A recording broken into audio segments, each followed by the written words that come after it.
Salute, salute.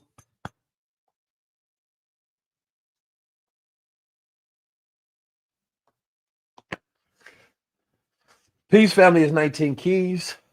Let's get into it. If you're watching this on the replay, I always like to let people come in a little bit. So all you have to do is fast forward a couple of minutes, but I definitely want to let the people flood in.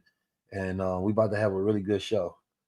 Today, I wanted to make sure I address a few things that is happening in the world because we are living in post-election, right? It is after November 5th.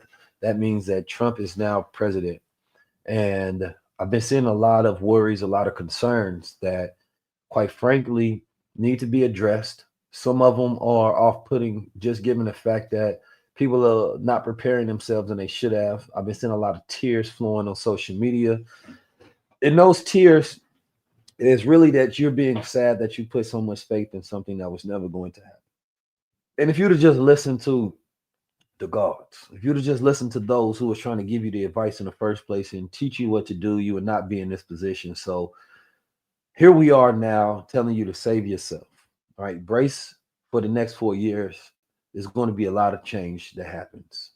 We're now entered into the new America. I'm 19 Keys, and I want to talk to you all about what I believe is going on and some of the things that I believe are going to happen. So let's jump right into it and let's tap in with the people. If y'all have questions, leave them there in the chat. I have a bunch of them already from the people, so we will be getting into that in just a moment. All right, let me pull up my first slide. So, first of all, if you see this right here, this is what we call the red wave, right? These are all the counties and places that essentially voted for Donald Trump. This is a very large percentage of areas and population where it was dominated by Trump supporters, right? This represents Donald Trump's power, it represents his base, it represents a unanimous almost change in America, right? But the very interesting thing is that there was actually lower voter turnout this time than it was last time, right? But what does that mean exactly? You know, oh, wait a minute now. They trying to mess up my layout. What happened to my layout?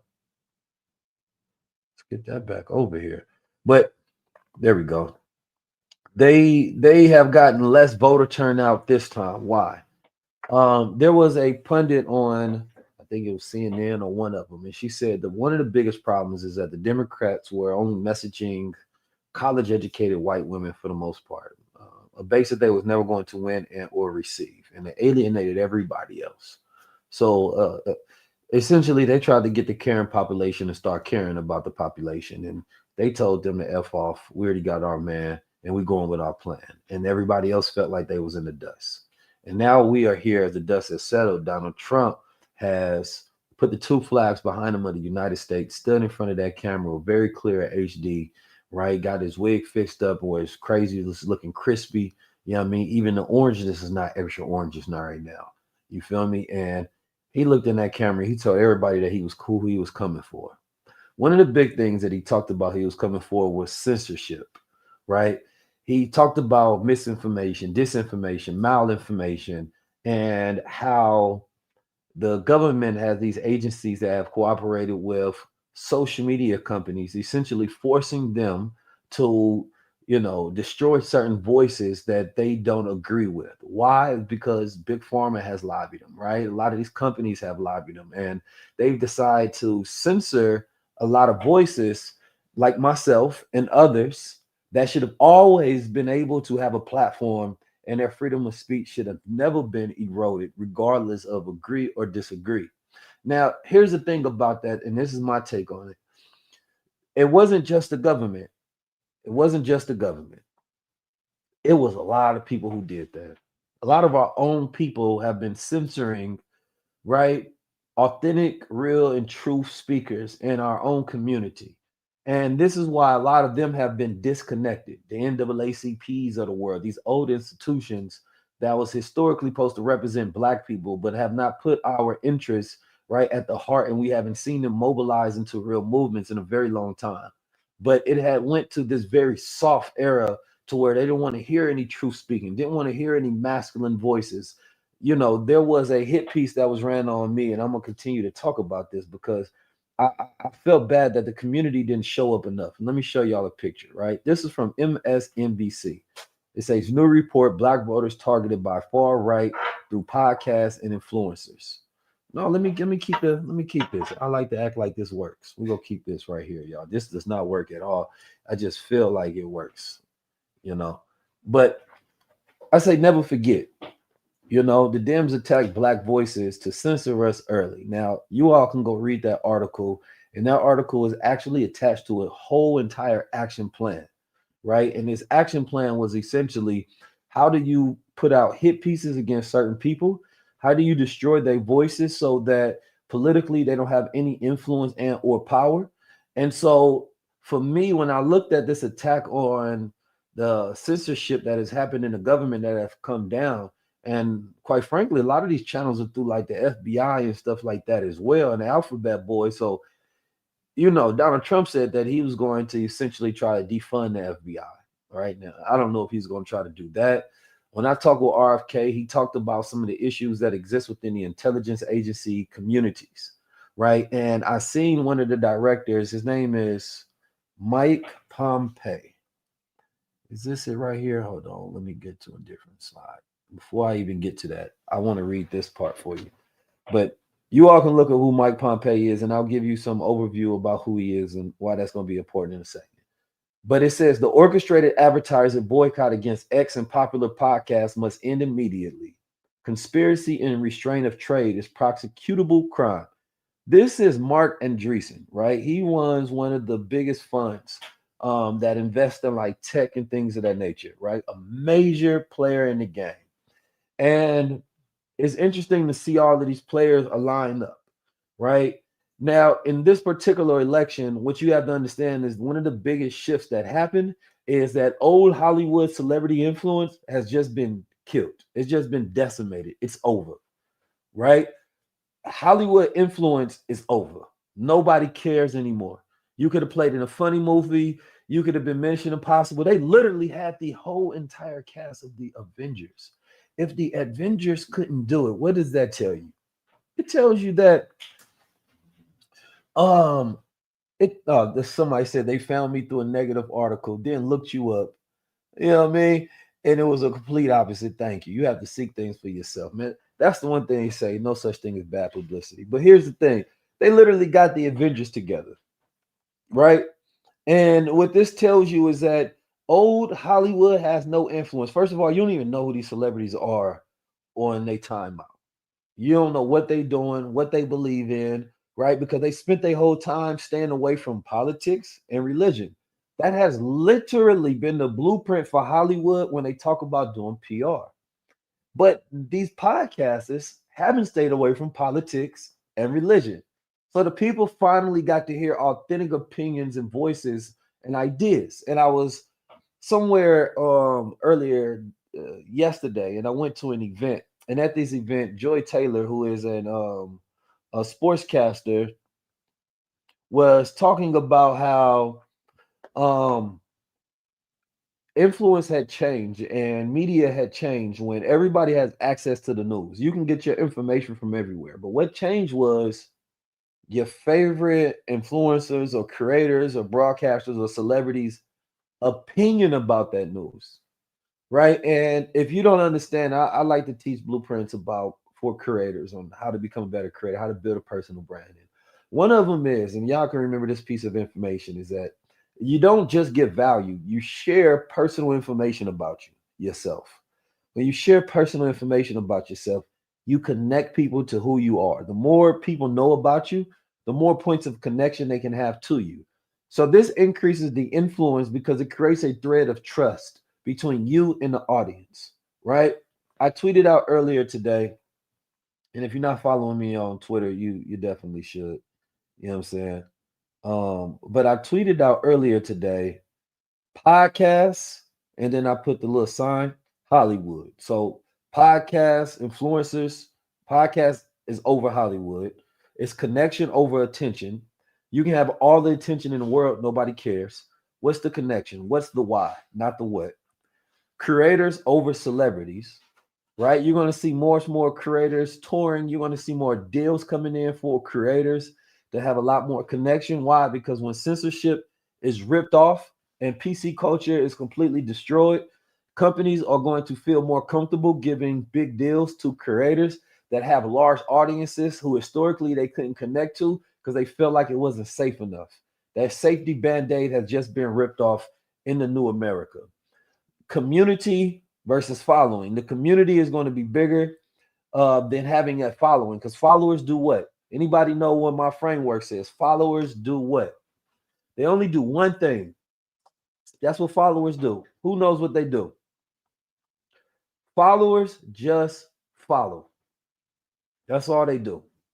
A lot of you all have been went to luxury stores before, but you ain't never bought nothing from a luxury store. You're a follower, right? I've been to Gucci a few times. I've been knowing about Gucci my whole life. I ain't never bought nothing from Gucci.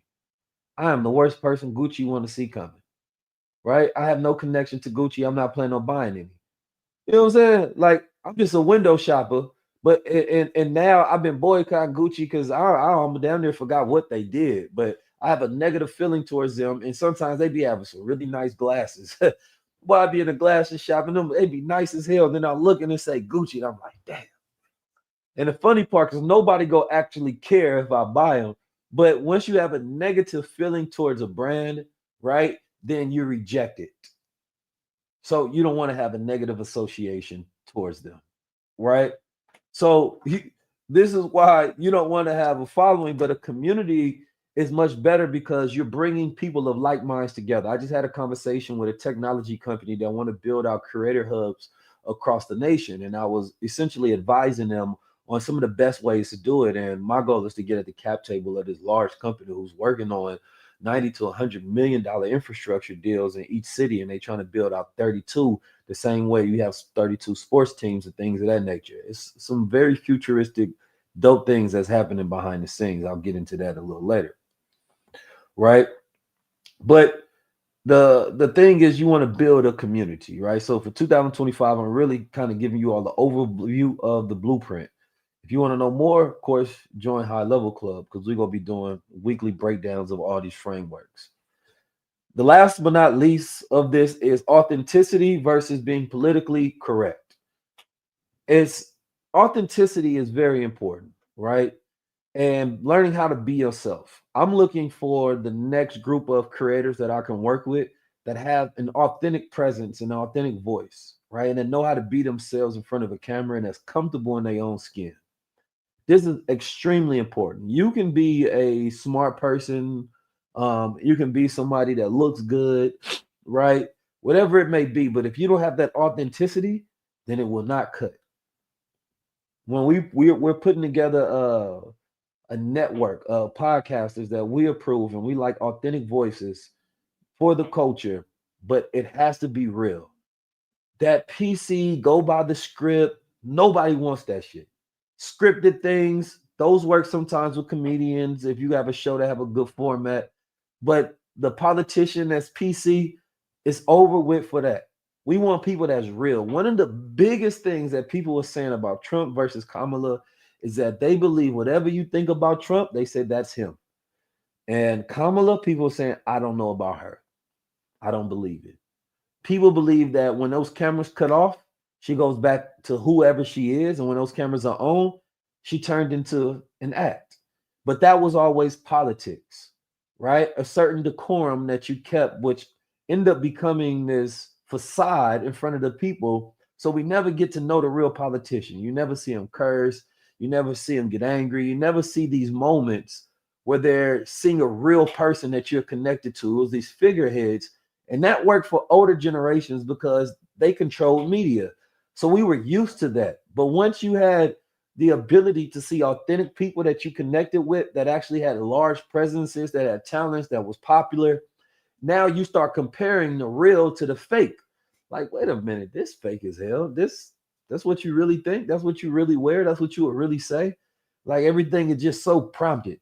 Now I get it. Everybody doesn't have the ability to articulate themselves and communicate like I can.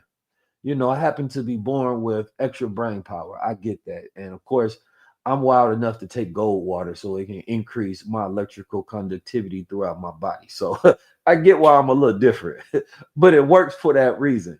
Now, let's get back into some of these slides with this Donald Trump stuff. So I seen this trending right now on Twitter. Donald Trump's is already changing America, right? They're talking about how things are changing so fast, so rapidly, and so quick. Let's see. And we're gonna get into this list right here.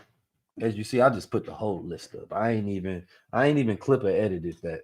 As you can see, my battery is about to die too on my phone. At least that was at 344. But this is what you call authenticity, man. Y'all get to see it.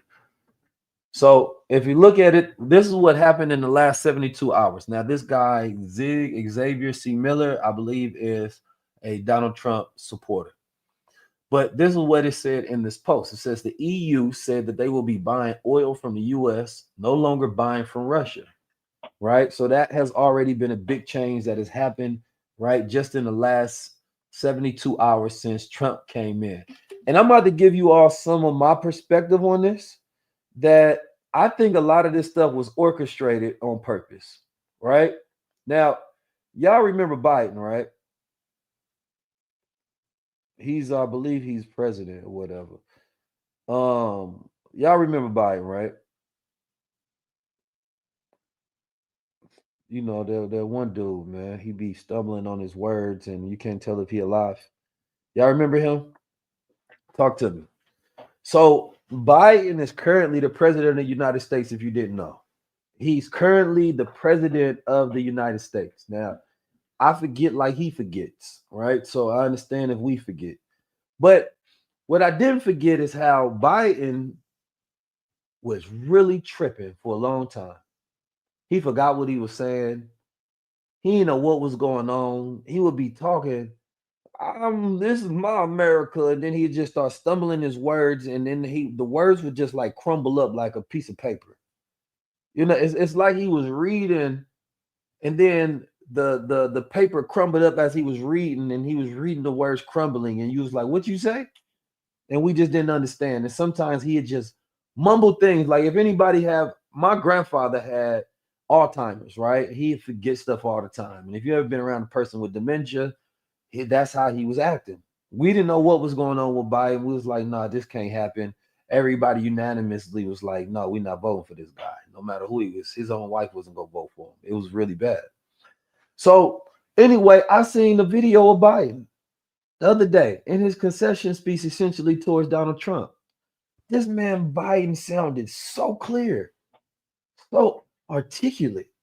It felt like the 90s when he was voicing about the crime bill. I say, where the hell did Biden come from? Now, it could be that he been getting a lot of rest because he ain't been doing nothing for the last 6 months, right? Biden literally been chilling and relaxing on a beach somewhere, getting a lot of sleep. Either that or they gave that man a limitless pill. If you've seen the movie Limitless, he might have got some NZT because the recovery, oh man, it was amazing. It was immaculate. But he was speaking almost as articulate as me. He started talking about the promise of America and how we supposed to have a democratic process. I say, wow, what is this? All of a sudden, all of a sudden, this is very clear Biden right here. He sounded like he was president for a second, you know? And I'm like, what if Biden was faking it so that he could sub in Kamala? It's like somebody afraid to go fight somebody and they start faking an injury or something. That Biden might have been faking it so they can sub in Kamala. So when she lose, they can try to act like it wasn't orchestrated. Because I did see Biden put on the Make America hat, a great hat. He was talking to a Trump supporter. He put the hat on stage and was wearing the hat and was carrying the hat right to Air Force One. I said, well, look at this. I said, what if they orchestrated and Biden really wanted Donald Trump to win because they was like, there's certain changes we can't make in the government ourselves because if the Democrats do it, right, then it will fumble the whole system if it looks like we kind of together. Anyway, that's just where my mind goes sometime when I seen that. I said, man, this man Biden, all of a sudden he just switched up. That's what got my brain thinking to that. But who knows, right? Maybe he just got a lot of rest and he woke up on the right side of the bed. And maybe he took some gold water. I don't know. Maybe he had some of that lion's mane because it's good for your brain activity and your neural connections and things of that nature and the remyelination. I think he might have seen one of my shows, got some of this, and he got his life together. That could definitely be it as well. So I'm not gonna discount, the power of the things that we got going on here, and God works in very mysterious ways sometimes, but that definitely is a mysterious case that we have not solved yet. So that reminded me of when um Bush, right, was acting stupid, but before he became president, he was a debate champ. But it makes it to where you can't truly be held responsible because an intelligent person knows exactly what they're doing at all times. But if you kind of slow, like Bush was acting, and when he ran in there and he destroyed the company and company, country, same thing, and he took away all the rights, and he talking WMDs and all of these different things, right? He was acting dumb as hell, but I think that was all an act as well, right?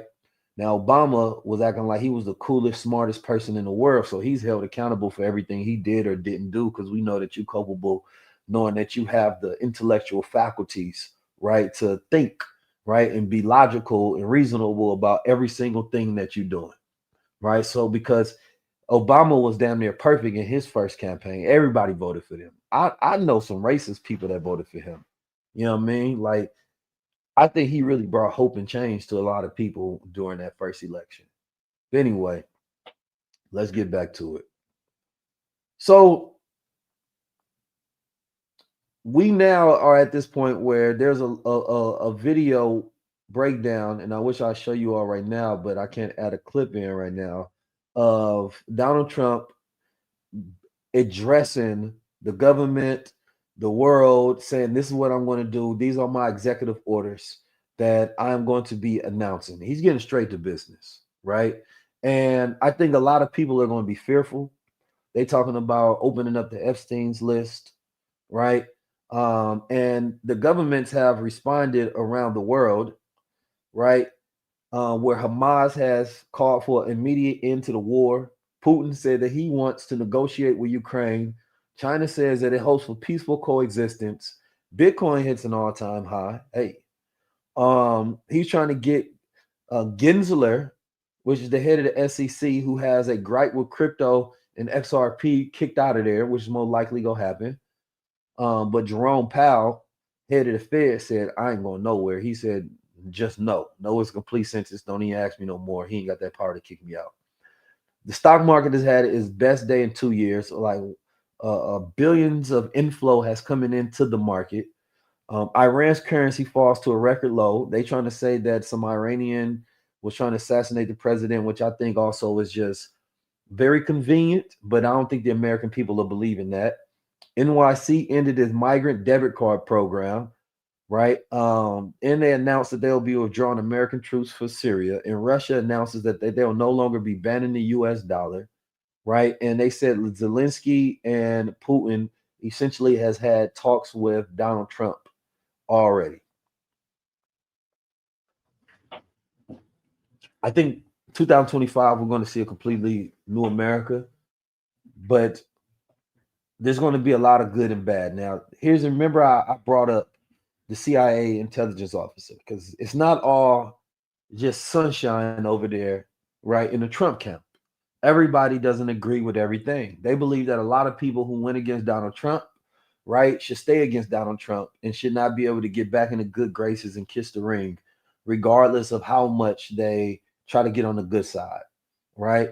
Because they believe essentially draining the swamp is getting rid of this shadow government that has loomed over America that, killed JFK and things of that nature. And I talked to RFK, and we actually talked about shadow governments and agencies and things of that nature. And essentially, this is the idea that the American people are believing is going to happen, right?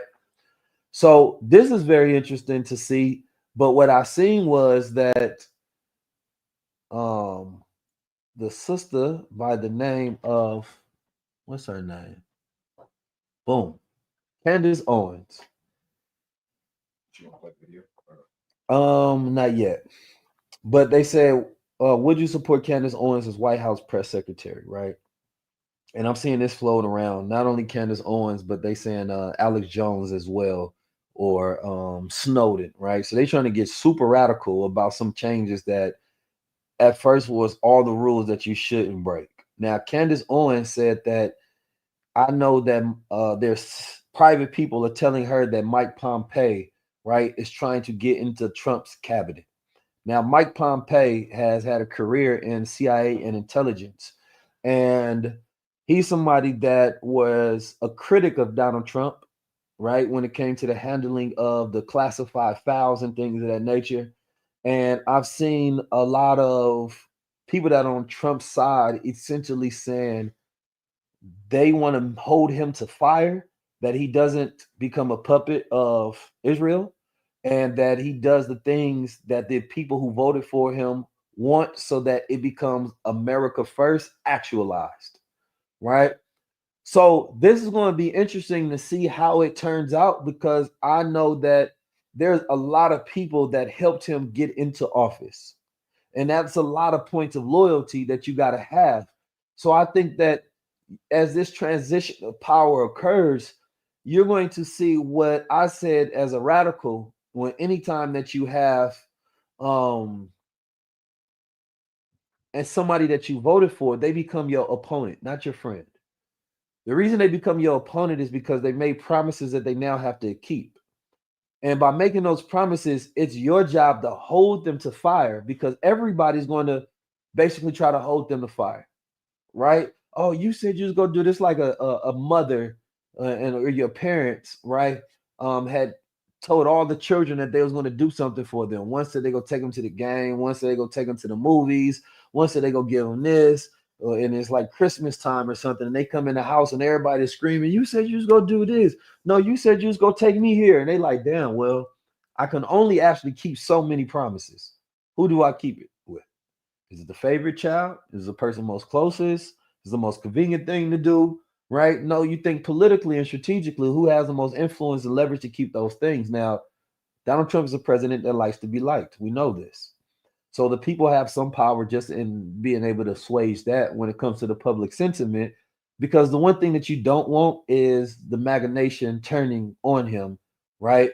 Because now it's this thing where people have put in a lot of faith in this idea, because what he ran on was this idea. He put in a lot of faith in this idea that America is going back to its traditional roots, right? So this is why he's talking freedom of speech, right? And all this government oversight and all of these rights that the people have lost coming back. So this is something that is going to be a fight moving forward. I know the crypto bros want them, the oil, big oil want, they promises kept, but then you got new energy tech that wants theirs. So you're going to see a lot of different fights for promises to be kept. And then there's going to be opportunities within that. You're going to see market fluctuation that goes on. Some sectors are going to do really well. Right now, I'm going to start doing, inshallah, a week to week where we're giving a breakdown on tech, giving a breakdown on the things that I'm seeing in the Web3, the blockchain, the crypto, right? I'm not the stock expert, but I know some stock experts. So I only want to focus on the things that I'm good at, and then I'll bring people in so that during 2025, you're not left alone. There's going to be, of course, some private groups, all the crypto bros, lock in with me. Let's get to these bags, you know. I've taught tokenomics before, how to audit coins, right? How to go at them yourself, how to set up your wallets, understanding this whole entire, system from a beginner standpoint, so that you can take off those training wheels and get some money yourself, because nobody right now should be on the sidelines. Everybody should be super proactive with getting to their bag, because everybody's going to need resources. And I don't care who you are, you can't go to war without money, right? There are some people excited to see everybody else get money. I'm excited when I'm getting money with everybody else. I don't want to see everybody else get the bag and I ain't getting the bag, right? So Let's pay attention to that. Now, Trump's New America is going to bring out many different things, and it's our job to focus on what's going to happen. One thing is the Democrats, they in shambles right now. Tesla Figueroa, who is somebody that I want to work with because she's very authentic, and I want to have her on as a political pundit week to week.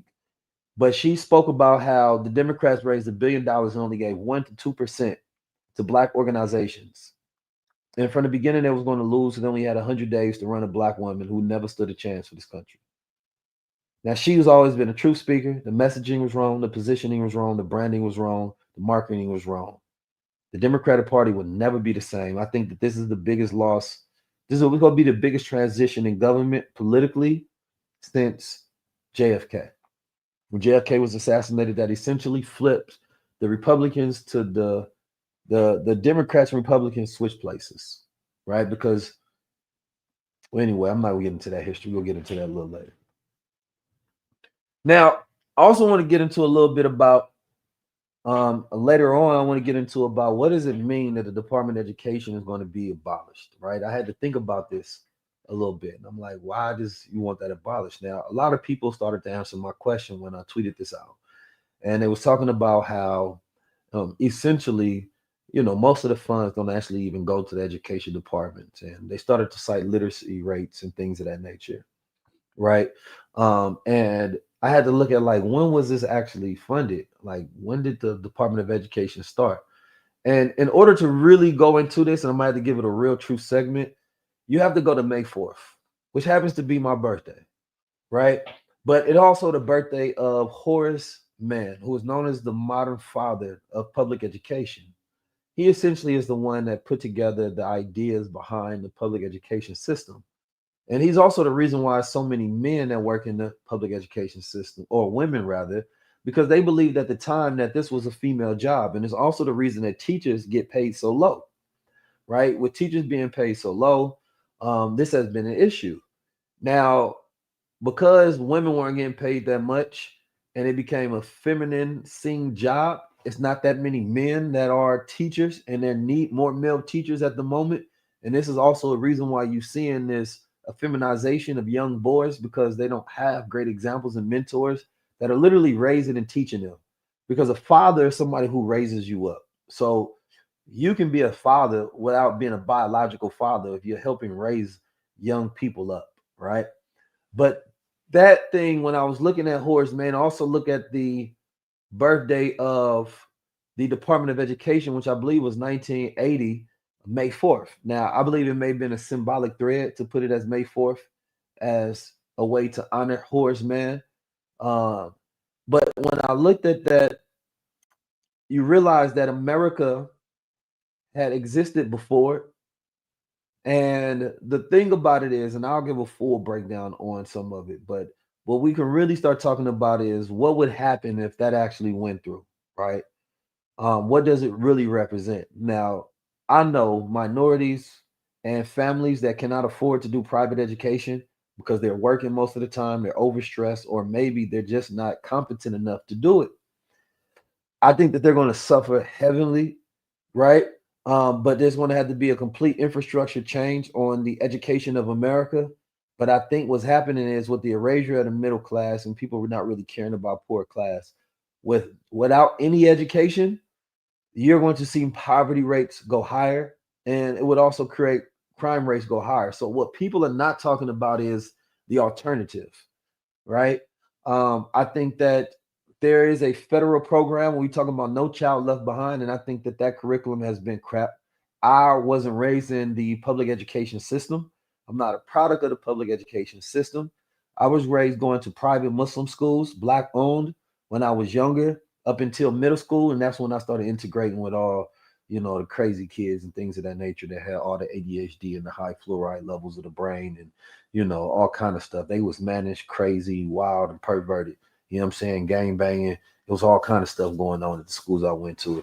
I went to a different school every year since the 6th grade, kind of like a military brat because of the way my parents' relationship was set up. Let's just say that. And so, the public education system is flawed, right? It's flawed from the root of it, and it is designed to make workers. But what's bigger behind that? It's designed to make workers whose physical labor is not needed anymore. So the system that was created and the reason that it was created, right, is actually not necessary, especially when you tie this in with the immigrants coming in to do a lot of the labor jobs that Americans don't want to do. And you have AI that are going to be doing the thinking jobs, right? So the labor is not needed, the brain power is not needed. So what do the American people do? And this is something that hasn't been addressed in this conversation as we've been talking about, the new America moving forward. Where are people going to be working? What are people going to be doing? And what are the alternatives? I haven't seen any of that conversation being floated around heavy. So with Elon Musk creating a robot working class, you have automated factories, right? Degrees are not being worth that much anymore. Department of Education being thrown away, right? And of course, what was the biggest value Department of Education is to create more workers so that they can go into corporate and then they can work for people within these machines, these systems, the matrix. So now that they're not plugged up and they're not useful anymore, then why do you have a Department of Education, right? Because why do we need them to learn this education if we're not even going to use them once they get out of it and they're just going into debt to go into college? So when I say yes, Autumn, save yourself, I really do mean save yourself. And this is why I've been teaching for the last 7 years. What are the skills that will be the most valuable in the future once everything gets automated, and anything that can be automated will be automated, right? I think there's some bigger conversations in context about the future of education. And one of my quotes that I'll show you the tweet that I have on another episode is what is it? Self-education is the new Harvard. Self-education is the new Harvard. And what I meant by that, I wanted people to get into the mindset. And I even spoke upon this in my first book, the difference between abstract thinkers and technical thinkers. When you go to school, you're taught to think technically, great memorization skills. You're taught how to listen to authority, right? And essentially learn techniques to do what's told. The issue with that is you don't learn how to think for self, so you don't know how to abstract thought, right? You need to wait for instructions so that you can actually be useful. You can't generate ideas on your own and think originally. So you don't know how to look at something and find 10, 20 different ways it can be used, abstract, different than the ways you were told to use it. So this generation, unfortunately, literacy rates are down, creativity is at all-time low. It's not a lot of original thinkers, and they're waiting to be told what to do next, right? And so America's brain power is going down, down, down every year. And America used to be um, one of America's superpowers was that they would get all of the most intelligent people from all around the world who were seeking a better life, the American dream.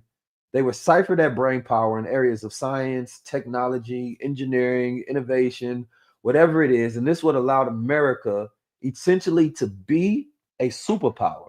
That, of course, in military and influence and black people and other different things, right? But with the population being so low, right? Innovation and invention and the American dream being at an all-time low, right? America hasn't been able to maintain its superpower strength, and population numbers dwindling, right? We have to talk about that heavy. The population's consistently dwindling, and at the 2020, there was what they call a baby bust. Now, baby bust is when you're not having as many births, right? As you are deaths, essentially. So we're seeing this decline not just in America, but many different countries. And Asia is trying to figure out how to fix this problem. And a lot of other countries are incentivizing people to work in areas that have become desert towns, cities, and rural areas to where they need to fill these population gaps, which is also filling labor gaps, which goes into another interesting conversation about the illegal immigrants. America needs immigrants, right? Which is a funny conversation because you're talking about mass deportation. Now, who's going to fill the jobs once everybody gets deported? Now, yes, historically, this has not been good for the black community. There's competition amongst jobs, paying people lower for jobs that people should be getting paid higher to do, which then makes that job undesirable in the first place, right? But I thought about who hires the most illegal immigrants, and that's rich America. That's wealthy America in the first place. You go to the Southamptons, and when you see people doing all of the gardening work and things of that nature, right? They are the ones that hiring them in the first place. So I think there's going to be a knock upside the head to be like, wait a minute, we can't get rid of everybody. we, hey, pump the brakes on this. States, or it's most likely, it's probably going to go to become a state decision that's going to protect the immigrants. A lot of money is going to be funded to ICE to try to get rid of people. And I've seen some funny videos on Twitter where an illegal an immigrant was singing, thank you to Donald Trump. My guy has been elected, and then basically realizing, wait a minute, I might be deported. After they were looking at the rules for the illegal immigrants that may be taken away. Um, this is going to be an interesting dilemma once it gets to that point. We're still not there yet. There's still a lot of think tanks that has to happen in the background to see how this plays out. But America needs its immigrants, right? I mean, Elon Musk is an immigrant, for God's sake, right? But when we look at the immigrant situation in America, yes, they have been brought over here for votes. Yes, there was a large flood of them. Yes, there is an actual issue in America for sure, right? But you can't just deport all of the immigrants. That doesn't actually work. It works as an idea, generally to throw at a population. But when you look at the economics of it, right, it does not work as an actualized plan into fruition. So I think that in this new America, you're going to see some fights about that. What does that actually look like? Now, as far as jobs, everybody needs to learn AI. That's just a non-negotiable, right? Creative thinking, right? There's different type of intelligences that are becoming very important. Community intelligence, cultural intelligence.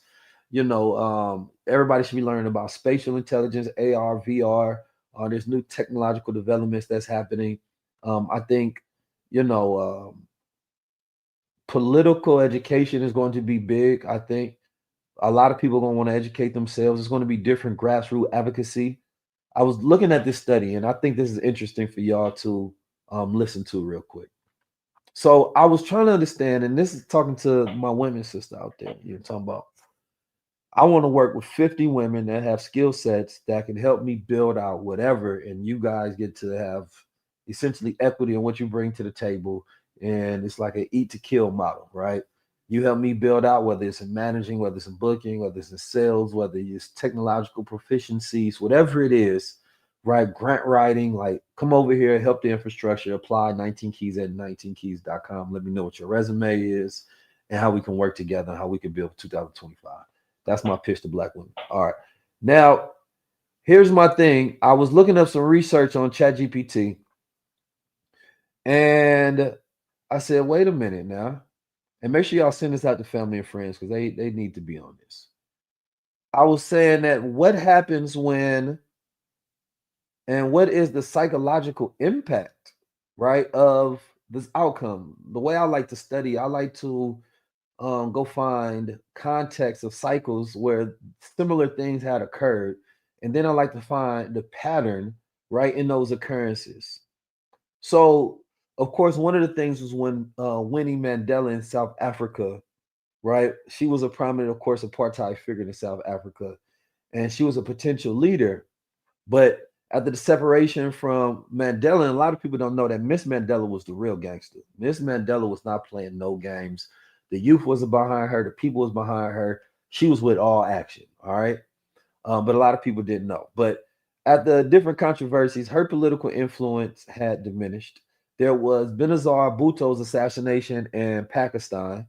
She was the first female prime minister who was symbolized as hope and progress for women in a country where gender inequality is deeply rooted. And her assassination in 2007 left her supporters feeling devastated, right, and depressed, essentially. And then, of course, there's psychological reactions, and then there's a shift that happens each time. I don't have time to go through all of the shifts, so I'm gonna give you a brief overview. And if you want to look at some of these cases, you can. Um, There's Margaret Thatcher, right? She was the first female prime minister.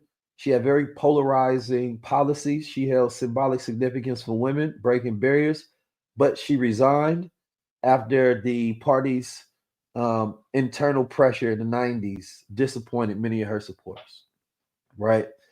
There is Aung San Suu Kyi in Myanmar. Same similar situation happened after she came under, you know, political setbacks, and got put under house arrest and later under international criticism about her different stances. This affected the women, and I got many different cases. Indira Gandhi's, of course, Mama Gandhi's wife, the first and only first prime minister, was assassinated in 1984. But what happens afterwards to the female mind when it comes to politics? And what are some of the shifts? Number one, there's a deep resilience that happens, but there's a mobilization. Many women turned the disappointment into action, right? So they start mobilizing and forming grassroots organizations.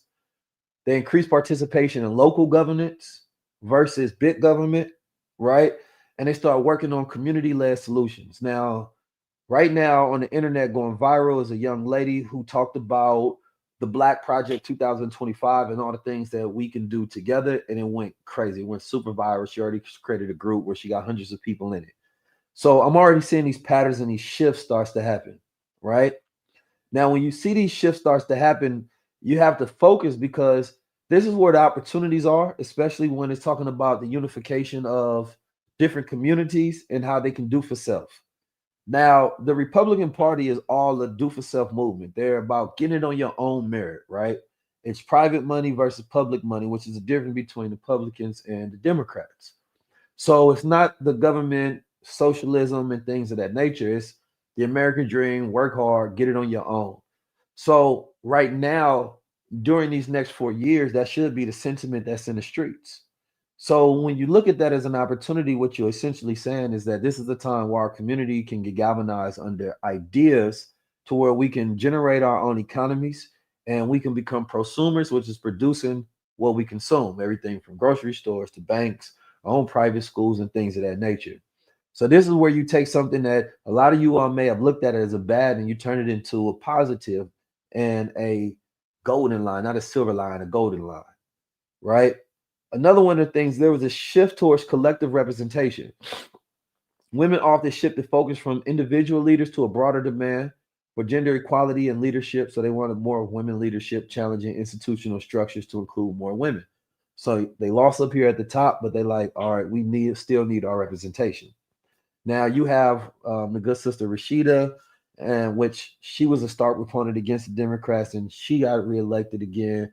And there's another one, I forget the other sister name, but there's more representation, and there's actually probably more women than ever in power for representation, but just not in that Oval Office.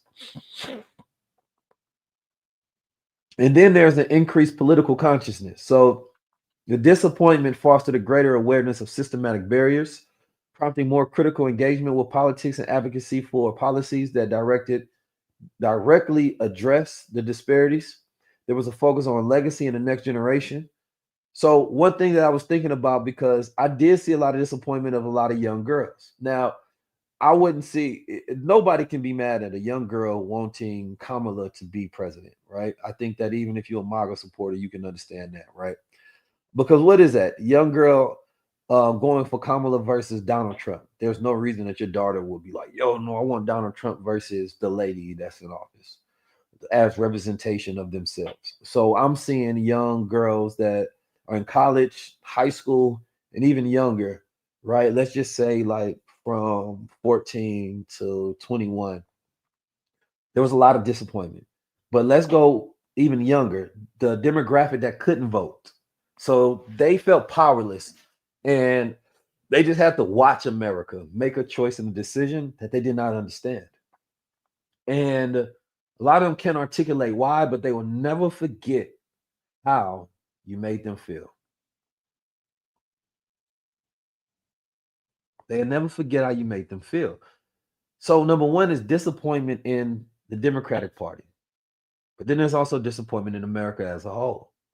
And I think that what you're going to see is a political shift in how these young women because you got to remember a lot of these young girls went through two women almost being elected. Now that's different from any other generation in the history of time, right? We went through one black president, right? But you went through two women not being elected, and Donald Trump was responsible for both. Donald Trump was responsible for both women not getting elected in this country. I think history is going to be interesting when the next generation is in charge and they look back on Trump supporters, right? I'll just say that and kind of table that and let you all think and imagine what will be consequential to their political ideologies forming in the future when they are the ones in charge. But that is in the next 4 years, they will be able to vote. So it's something to think about when you're thinking about the younger generation, right? And we had we had Obama, but I still remember what it felt like to not have any black presence whatsoever. I wasn't alive when Jesse Jackson was running, right? And any other black person. So I remember what it was like to just grow up in America to where every single president was white. So it was easy to have a radical disposition against the government and a disbelief that they were here to save us whatsoever because I'm like, there's no representation. And there still hasn't been a black American lineage president. But Obama came in so smooth that I actually believed him. And of course, he lied a lot, right? And I wonder, and I think that Obama actually believed what he was saying. But what happened is when he got in that office, they was like, no, no, no, no, no, no, no, no. You can't actually do that. Like you got to do GMOs. Like we have to do gay marriage. Like you have to do the Israel thing. You have to do all these things. And he was like, what, for real? You know what I mean? I think he went up there really thinking that he could keep some of those promises, and then that's when all the grays came and he started looking like Gandalf by the time he was getting out of that office. They was like, brother, man, like, like relax. Like, I know they calling you the first black president, but like, come here, man. Not really. Like, not really though. Not really though. You feel me? So that's when the beta switch happened, and that's when Miss Obama said she ain't like his ass, for a long time because she hated politics, right? And she didn't even want to get into it, and she most likely wouldn't even let that man get done, what I mean, during that era, because she probably was like, bro, you wilding, and then she understood the game. That's the game is the game, right? Unless you go come in like Donald Trump, because that's a difference. Donald Trump is just a radical. He just breaks all the rules.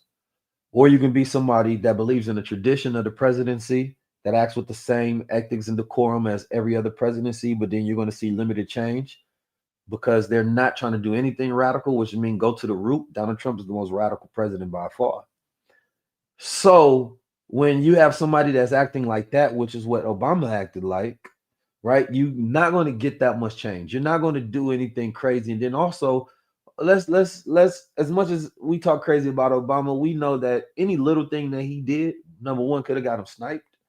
Number two, he was criticized more than any other president living in history, right? And I'm talking about criticized for little things.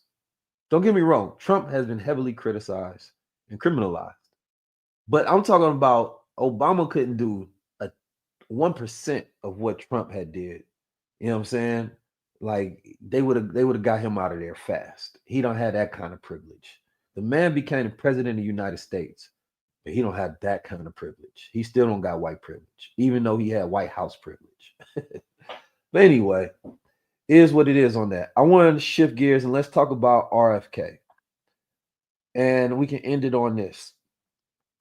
So RFK, he was on my show, right? This is a parody account, but this is true to what he was talking about. He's talking about I'm committed to removing harmful chemicals, additives from your food, everything from glyphosate and high fructose corn syrup to synthetic dyes and preservatives.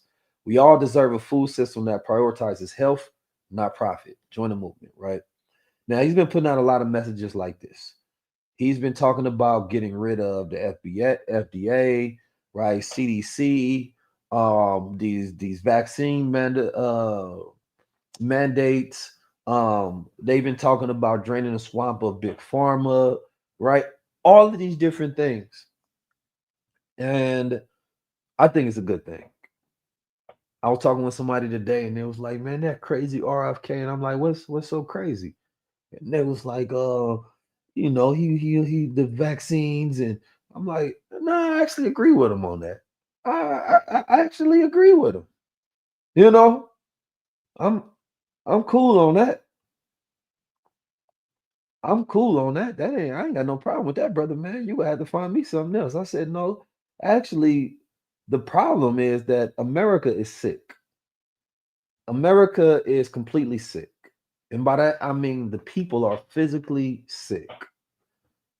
Cancer, heart disease, diabetes, obesity is at an all-time high, right? They have put a war out on vitamins. They put a war on ketone peptides, right? So many different things, natural healers, remedies. And so not only are the people sick, and the FDA continues to pass chemicals in a food that have altering of mood, digestion, creates all of these issues within the people body system. Because here's my thing. I was speaking to two elder gentlemen. They were trying to figure out, how should I get so muscular? Big Keys is in full operation, right? The shirt is doing something right now. This shirt is an actually loose shirt, but I've been working out so much it's not loose no more. So that'll give you, some understanding. But I don't even think it's that Americans are just poor, just fat, and they just lazy. I think the food is just bad. Where you may have the same exact habits of somebody in France and Italy somewhere eating the same foods, but that food is going to stick to you because you're not going to be able to digest this stuff because of the chemicals and the ingredients in the food are completely unnatural for human digestion. And what it does is it creates inflammation within the body, and that inflammation actually starts to attack the body. So I don't think it's that you're just fat and you're just lazy and you just no good, right? I think that the food that you're eating, number one, is addictive. If you go look at the sugar levels and everything, like our bread has way too much sugar in it. If you want to do a sugar fast, you literally cannot eat any of the stuff in a grocery store, right? And so I don't think it's just that every other nation is just better. I think what changed in America, right? And you're talking about America's health, is the pharmaceutical and the capitalism took over in a way where they prioritize, right, profits over people, and the food that we're eating is just destroying us. And then the pyramid table in which we eat, we literally eat pancakes in the morning. Pancakes is cake. Right now, if you say, "Can I have cake in the morning?" You tell your child no, because you know that they're gonna be big fat, right? Fat back is coming. You know that it's a big old, like, that stomach is gonna hit crazy. They're gonna look pregnant. And a lot of you all have big old children, and your children shouldn't be that big, right? There's no reason that your children, you got one child but got the weight of twins. It don't make no sense. And as a parent, you should be ashamed to take your child in society and they that big, but you feeding your children cake in the morning. Like when I went to France, I went to the bakery, the pancakes is in the dessert section. You order a pancake and you putting syrup on it, and you think you're not gonna get big, and then your child get, the listen, man. Everybody watch The Simpsons, like Binky. Binky was big as hell. No, that's Arthur. What's the bully in Simpsons? I forget his name, but that's how the kids be looking nowadays. These big old kids, like the little Oompa Loompa kids, man. Like they ate the wrong gum in the chocolate factory and they just blew up. That's how y'all. That's what y'all doing to y'all kids. Because when you want them to shut up, you just give them snacks and the iPad. It's destroying their brain and it's destroying their body. And so when you got this huge ADHD generation where they got the attention span of a goldfish and they don't want to listen to you, why you don't want to listen? Because their brain is on sugar and their brain is addicted to social media. So I don't think that Americans are just fat, lazy, sloppy, and want big bodies, right? And this is why everybody got to go to Dr. Miami, right? And things of that nature because they're aging very bad. Right? 20 years old looking like they 40. That's not good. There's wrinkles all in their face. They need Botox by the age of 16. They got body dysphoria. It's too much going on. And then, you know, the antibodies is not good. The disproportionate reality of the bodies it's too abstract right now. There's no reason that for all of this surgery to be going on. And everybody's taking this Ozempics, which is supposed to be a diabetes drug, which is suppressing the appetite, but it builds up no discipline. It builds up no routine and habit. It builds up no understanding of nutrition. So you don't actually learn how to eat better. It just recycles you into a program. And I think a lot of these surgeries should be banned. Matter of fact, I'm gonna see if I can get a word to RFK. Hey, tell RFK to ban some of these booty surgeries. What's they call them? BBLs. It's too much. Y'all gotta at least calm down on them. I'm gonna see if I can put a word in. RFK, he's so wild, he might just do it. You know what I mean? I think it's too much. I think that it's a sickness and it's feeding into the oversexualization of a generation. It's feeding into the body dysphoria, right? And I think that we're going to be looking at these grandmas who should be in rocking chairs, but they ain't gonna be able to sit in. They're gonna have to create new rocking chairs with like an extra bottom for them to sit in. You know what I'm saying? But right now, the next grandmas, I don't know what they gonna be. You know what I mean? Because it's bad. It's like you said, there's no self-love, there's no exercise, there's no habit forming routine. And I'm afraid for the future of what y'all gonna look like. And y'all might want y'all the man, right? Because you done got the body, and the body done got you the bag, but the bag got you the sag. You know what I mean? And now you sad. So nobody's gonna want a body that doesn't move. You're gonna want naturalness. Right? The breasts is just they like stones. You like a statue. That's not good. So what I'm saying is we got to get ourselves together in that it shouldn't take the government intervention, but the government has already intervened into making the food so terrible, right? And the social media companies need to be penalized for running these algorithms on these young girls, right? I remember when the epidemic was happening with the body teas, where everybody was sipping the teas, I was making them throw up and things of that nature. Like there's so much criminal behavior and things that are happening to these young girls in the mind of women. I actually feel sorry for the women, right? I may be joking a little bit, but I feel sorry for the women. Somebody talking about how I know what it feels like, man. You know, I'm a thought leader.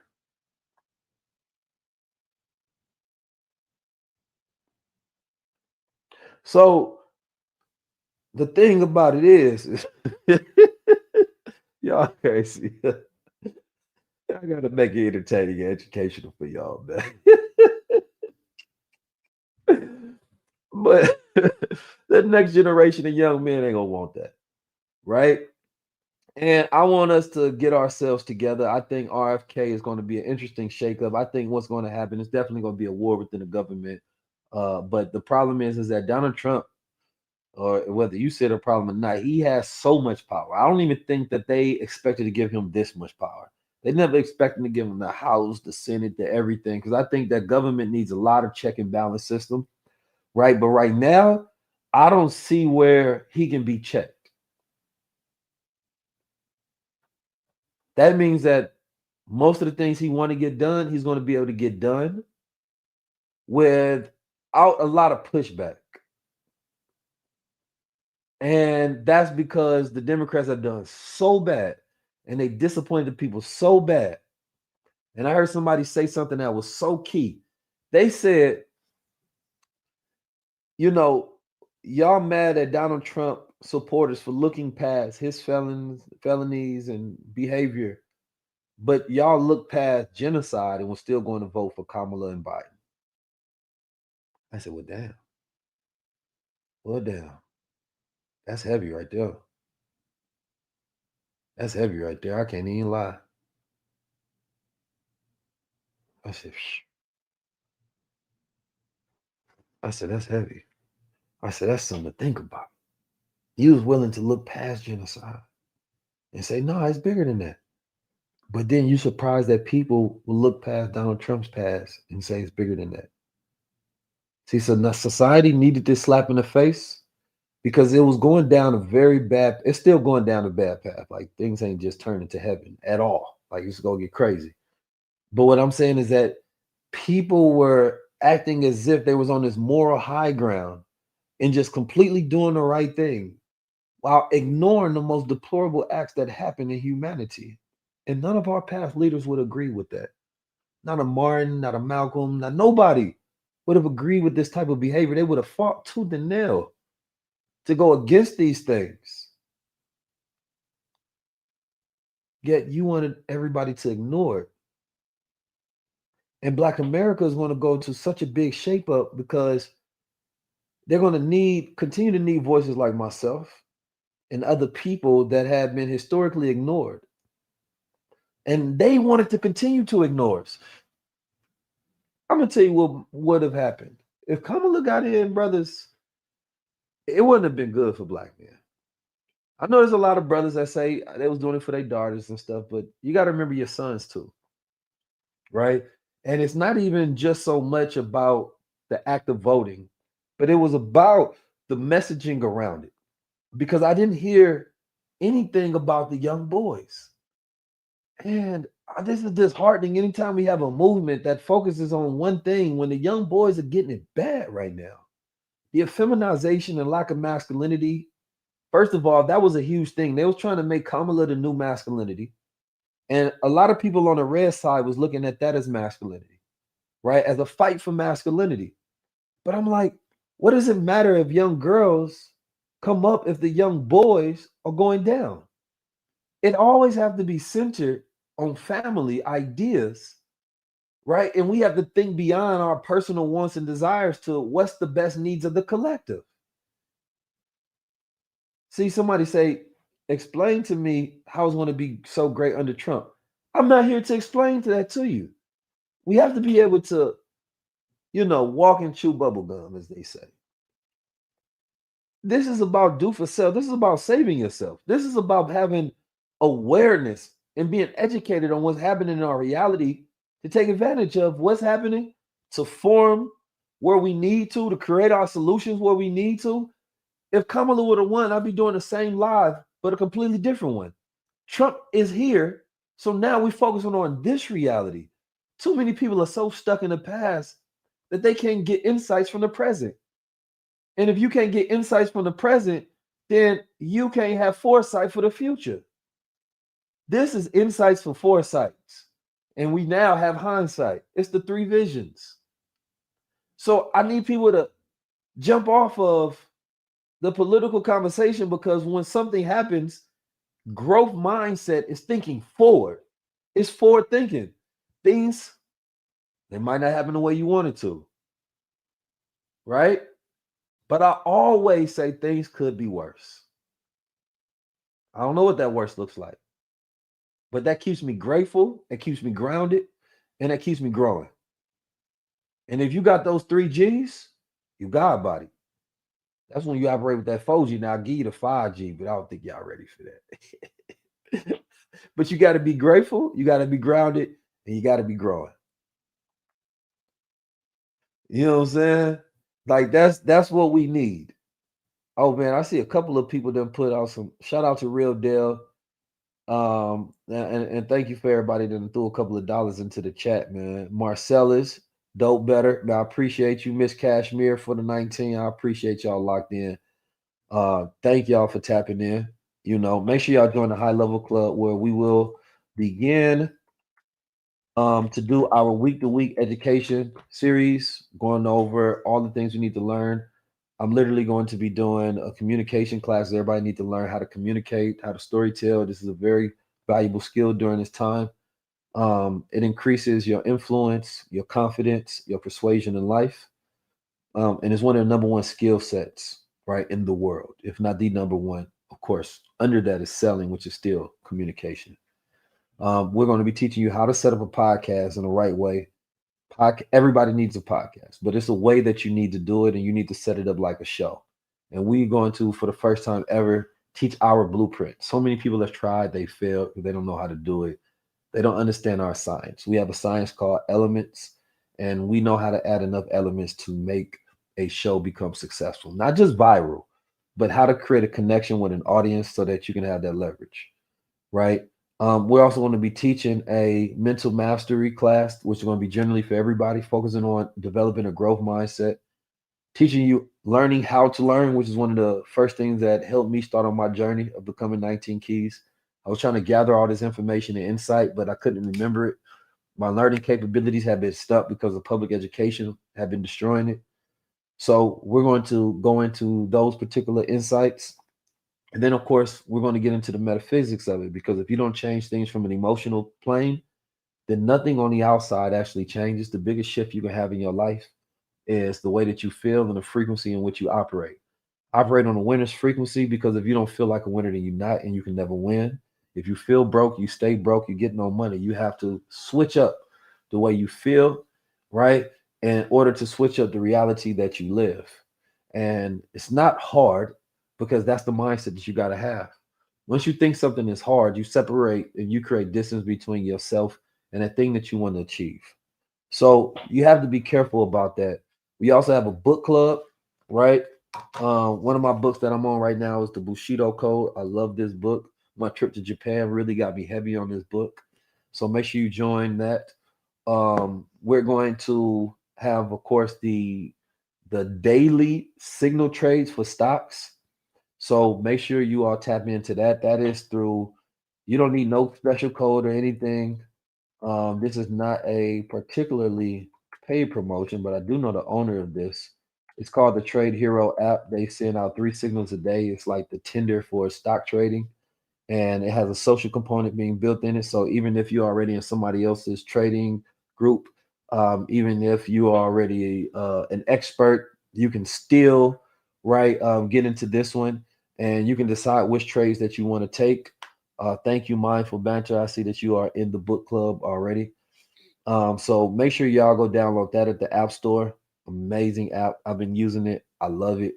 We're going to start showing you the winning trades that we do, because it literally sends you daily trades, right? Tells you when to get in, when to get out, when it's turned, and it has a 70% win rate. So it's doing extremely good. But back to some of my last points. So with there, what's the website for the High Level Club? Go to 19keys.com. Go to 19keys.com and tag me when you join. We're going to open up some new slots for the mentorship. I'm going to open up another 10 slots. Everybody won't be able to make it. I'll let you know when that's available, but you got to DM me the word mentor. And if you don't process within 24 hours once you approve, then you will not be able to join after that. But that's where we do our weekly, right? Where you get access to even do a one-on-one with me as well. And a lot of that is really helping people find clarity on their mission. One thing I talked to a lot of the mentees is I was asking people what their goals were. And as I was talking to people, I made everybody change their names to their goals, because I wanted people to have clarity on why you're here and what you're looking for and how do you even measure when you get success, right? And we created a trophy room so that we're constantly showing our wins. And when you have that shift of information and clarity and you shift that emotional frequency, a lot of people have started seeing so much success within their life and their business. And I think that clarity alone is the best thing that people need to focus on. Like, are you clear about why you're doing what you're doing and why you're doing it in the first place? Right. And once you become super clear, now that becomes measurable. Right. Okay. So this is your goal. Let's get very detailed, because the more specific, the easier it is to manifest. So that's why that clarity call is very important. And then we seen some people that saying they wanted money, and we really found out what they wanted, and we was able to go into that, and that gives you immediate success in your life when you start developing that growth mindset and you have infrastructure of people around you. So I like that, because we don't have it available yet, but we're going to be doing an investment community for 2025. It's not available yet. But that one is going to be dope, because essentially we get to go through 2025 and make the same amount of money. There's a checklist that everybody needs as far as being prepared in this new America, right? And whether it's having trust, whether it's knowing stocks, whether it's knowing crypto, whether it's knowing AI, whether it's having ability to communicate, whether it's setting up family crest. There's a few different things, and also just knowing where to invest and how to invest, and how to make this journey a little easier for everybody, that is very simple to be able to follow through with, and it becomes a little more automated in your life. And you have that ability of consistency, but also accountability, right? I think that that's the key here that a lot of people are looking for as well. I can't wait to have my good brother Wall Street Travel. That's my brother. We talk all the time. Congratulations to him, right? Because he just bought his own White House. You know what I'm saying? I'm gonna tell you about me and Wall Street Trapper, man. Me and Wall Street Trapper, we sometimes just talk for hours. But the thing about me and Wall Street, if y'all know who Wall Street is, press one. If y'all ready to invest in yourselves in the future, press yes in the chat. But me and Wall Street, we sometimes talk for hours, and a lot of times we just talk about God and our assignments. And it's interesting because me and him have a relationship where we really pour into each other. And man, he been on a really powerful journey lately. We send each other books sometimes. We send each other things that we done seen, that lessons to learn. Like, it's very powerful because we both have, we're not brothers by blood, we're brothers by anointment, right? Meaning that we both have callings, and we're operating in that calling. And that makes us one of them chosen ones. And I really respect that brother in his journey, because I observe him. He teaching me stuff about myself. I teaches him stuff about himself. We're able to see each other in a very real way. And even when sometimes people would go against him and it wasn't popular, I treat him like a brother. That's my brother. Like, man, blood couldn't make us no thicker, man. That's my brother. I respect what he does because he's amazing at what he does. And I seen him grow into the man that he is and grow out of the man that he was, right? And so now he's really walking in his appointment, really God-centered. And we was talking about, and it's something that you all can really take home. You can either become a legend or you become a lesson.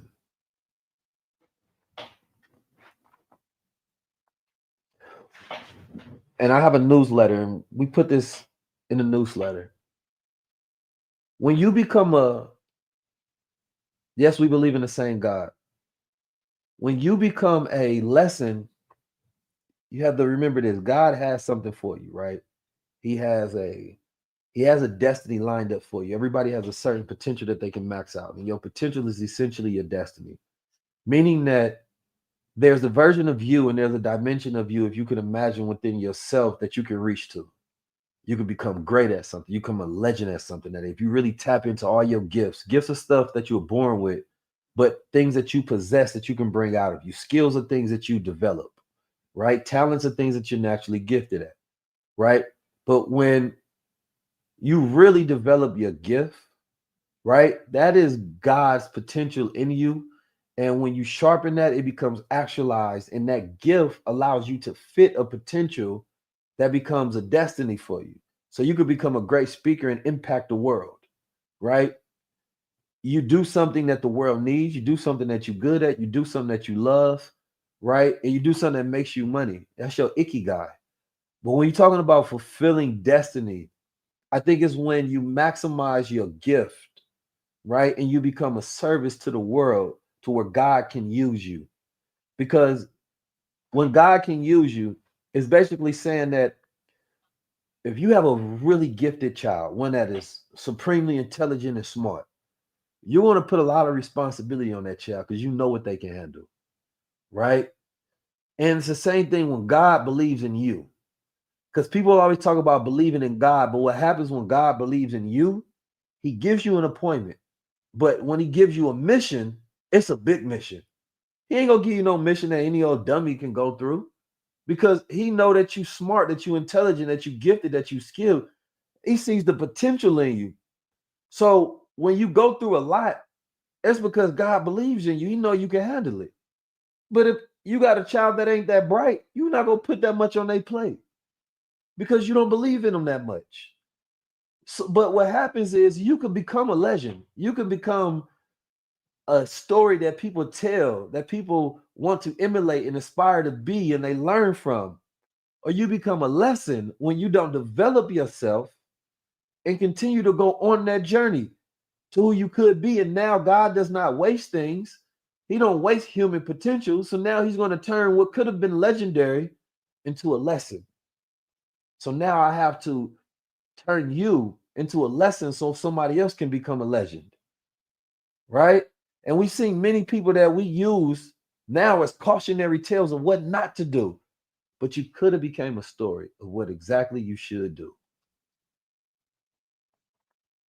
So you either become a legend or you become a lesson.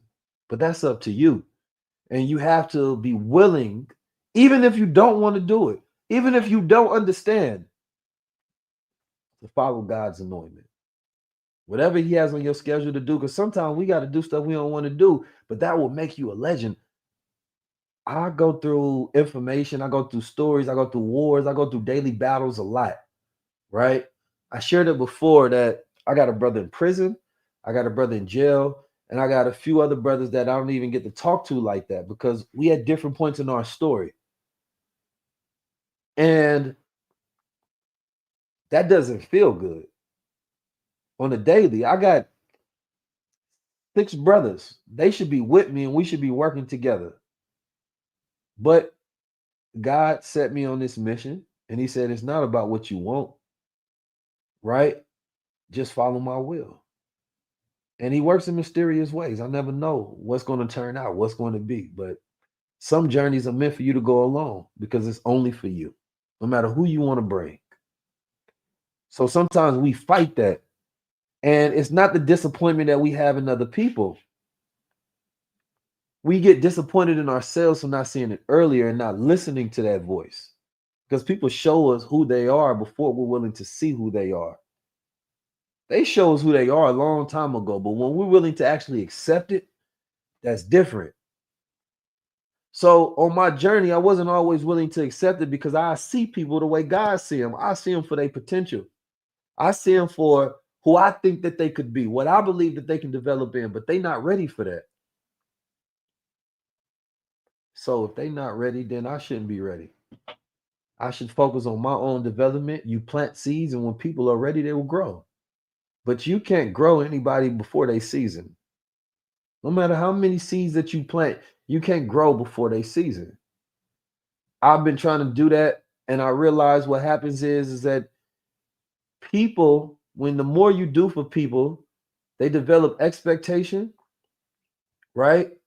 Without appreciation.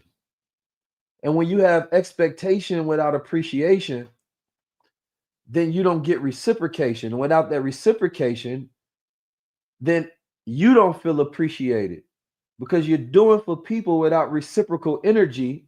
And these relationships drain you. And you usually only have 10% or 1% of the relationships in your life that are reciprocal. And they fill you up just enough to get through the other relationships that are draining. And the more relationships you cut off that drain you, the more energy you have that sustains you to be wealthy, to move forward in the future. Because family ain't just people that's bonded by blood. Nah, it's people that you have reciprocal relationships with throughout life. That's the real family. Now, the blood would definitely help because we should be developing our families.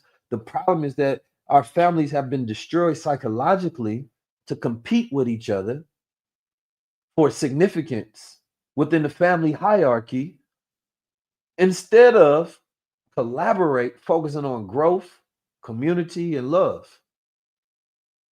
So, therefore, when we try to work with each other, if we can't get out of this competition of significance, then we're never going to actually become a community that's focusing on group thinking and developing.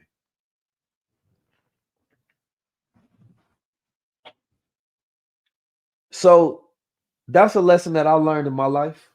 And that's something that I want to part with you. But when I talk to my brother Wall Street Trapper, bringing it back, it's a reciprocal energy to where we're both always powered up, right? And that helps us deal with the other relationships in life that sometimes drain you because people is always asking instead of giving. You know, I've had people that I bring on my show. We might hit hundreds of thousands to millions of views. Sometimes they don't even say a thank you, but I pay for the production, put it on, and because of the way sometimes it get demonetized and we don't even get to make any money off of it. But people just have an expectation that you should do for them without reciprocation. And I'm like, I understand. That's their life. That's how they live. But that's why you should always do things because you believe it's the right thing to do not for the expectation of something in return, but you should set up the boundaries, right? So that you have reciprocation so you can continue to do the things that you love to do. Never allow life to drain you to where you have no more life to sustain you.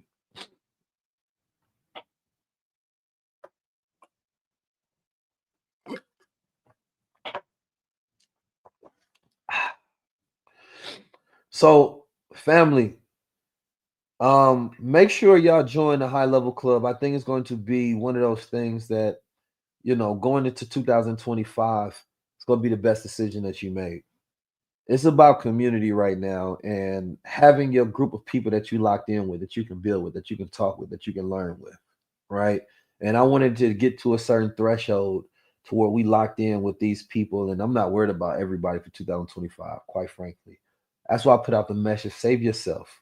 We have a manifesto, we have a code, and we have a pledge that people will be able to sign. But we also going to have a checklist that we're going to be able to help people, right, produce and get to.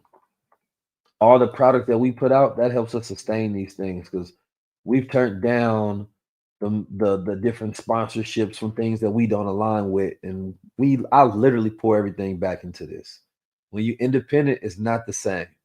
You know what I'm saying? It's not the same. When you independent, and a lot of people ain't ready to do this in 2025, you're gonna learn how to pour into yourself because it's not gonna be the same.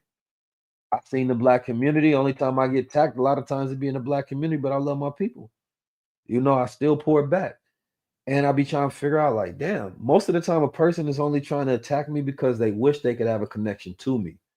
And they don't know how to curate that. It'd be people that be talking this and then I'll block them. And then they'll send bots to be asking why you blocked them. They just want to talk to you. Well, that ain't the way you speak to nobody.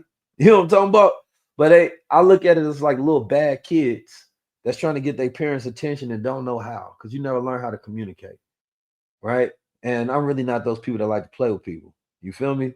So if it ain't respect, then it's done with. It ain't nothing else. And I'm a Taurus, right? And you ain't got to believe in astrology, but I say that because being born in that 5th month, like Malcolm, you know what I mean? Like Minister Farrakhan, like Dane Dash. Once we don't like you, hey, you're out of life. You're out of sight and out of mind. You disappear. I don't see you. I'm blind. You know what I'm talking about? Like my vision works very well, but I don't want to see you. But anyway, family, I appreciate y'all. It's love to see the community over there connecting. Make sure y'all continue to tap in. Make sure y'all subscribe to this channel. Tell somebody, tell a friend, share the message. I want to keep us informed, as we go through this. I have a lot of people on the back end that want to do business, that want to work. If you want to become a sponsor of this podcast, let me know. But right now, a lot of powerful people, deca millionaires, billionaires, leaders, celebrities, influencers, intellectuals, organizers, mobilizers, all sort of different people have been hitting me up because they realize saying, Keys, listen, essentially, I apologize for not respecting your voice and the platform that you have and not seeing you as a leader that we know you are. And now we at this point in time where we're forced to acknowledge your ways and the things that you've been talking about all this time, right? And I'm not a person that holds a grudge. I say, okay, let's build, but it got to be real because I'm at this point in time where I had to spend all this time building up by myself, right? And I I only work with things that are real, no fluff. But the stuff that we do has to be impactful and we have to do it right. So I'm so glad that I learned all the things that I've learned and the lessons that I've been through. So now I don't have to become a lesson for somebody else to become a legend. I can become a legend off the lessons. Peace, family. If you want to join High Level Club, make sure you send me a DM, High Level. If you want to join the mentorship, right? It's it is right now only if you join before Black Friday, you get the opportunity to be in it for 6 months at 1,000. If not, we're actually going to cut that down where you're only going to be able to do a month to month, right? And it's going to be a completely different charge. So I told my team already, this is for the people who are the early adopters and early believers. But if the people do not value themselves and they don't make that investment, then we have to give them the regular price. And that is what it is. Because we about to start posting the testimonials. And once we post the testimonials, it's hard to box. And I'm not gonna have time to do one-on-ones.